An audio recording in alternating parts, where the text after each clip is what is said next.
कृष्ण गोविंद हरे मुरारी, हे नाथ नारायण वासुदेव।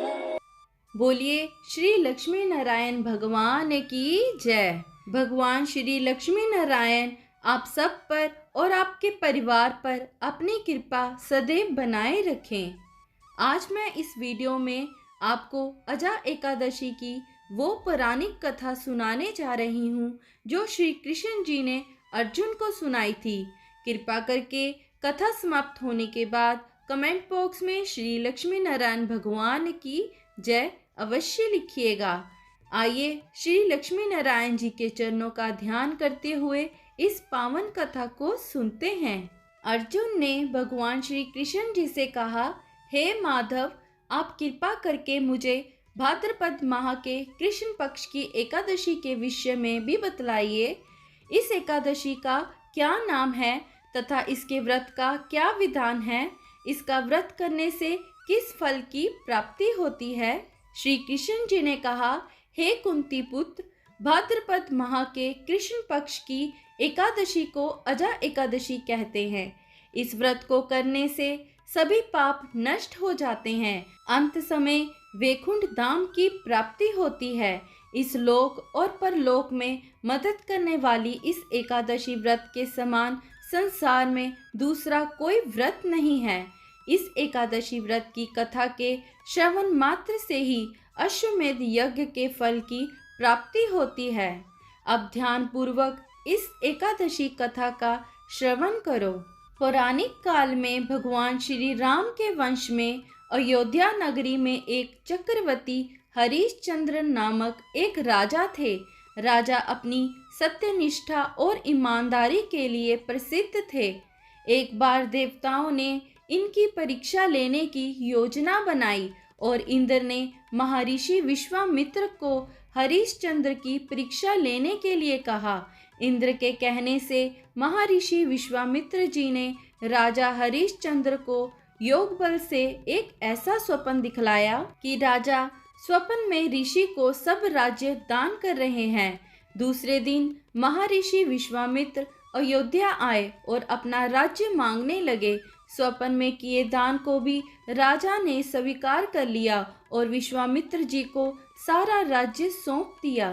सब कुछ दान करने के बाद जब राजा हरिश्चंद्र अयोध्या से चलने लगे तब विश्वामित्र जी ने कहा, जब तप दान आदि बिना दक्षिणा दिए सफल नहीं होते। तुमने इतना बड़ा राज्य दिया है तो उसकी दक्षिणा में 1000 सोने की मोहरें और दो। राजा हरिश्चंद्र के पास अब धन कहाँ था? राज्य दान करने के साथ राज्य का सब धन तो अपने आप दान हो चुका था। ऋषि से दक्षिणा देने के लिए 1 महीने का समय लेकर वह काशी चले आए। राजा हरिश्चंद्र ने अपनी पत्नी बच्चे को एक साहूकार के हाथ बेच दिया और स्वयं अपने को राजा हरिश्चंद्र ने एक चंडाल के हाथ बेच दिया और इस प्रकार ऋषि विश्वामित्र को 1000 मोहरें दक्षिणा में दी। महारानी अब साहूकार के घर में दासी का काम करने लगी। चंडाल के सेवक होकर राजा हरिश्चंद्र शमशान घाट की चौकीदारी करने लगे। वहां जो मुर्दे जलाने के लिए लाए जाते उनसे कर लेकर तब उन्हें जलाने देने का काम चंडाल ने उन्हें सौंपा। इसी प्रकार कई वर्ष बीत गए तो एक दिन शमशान भूमि की तरफ गौतम ऋषि आए। राजा ने ऋषि को प्रणाम किया और उन्हें अपनी दुख भरी कहानी सुनाई। तब गौतम ऋषि ने कहा कि किसी पूर्व जन्म के पाप के कारण आपकी यह दशा हुई है। यदि आप भाद्रपद कृष्ण पक्ष की अजा एकादशी का व्रत करो और व्रत कथा सुनोगे तो तुम्हारे सभी पाप नष्ट हो जाएंगे और तुम्हारा उद्धार हो जाएगा। अजा एकादशी आने पर राजा हरिश्चंद्र ने महर्षि के कहे अनुसार विधि पूर्वक उपवास किया तथा व्रत कथा सुनी और इसी बीच एक दिन उनके बेटे को सांप ने काट लिया और उसकी मृत्यु हो गई। रानी बिलखती पुत्र की देह को हाथों पे उठाए अकेली रात के समय शमशान पहुंची। वहां पुत्र की देह को जलाने जा रही थी कि हरिश्चंद्र वहां आ गए और मरकट का कर मांगने लगे।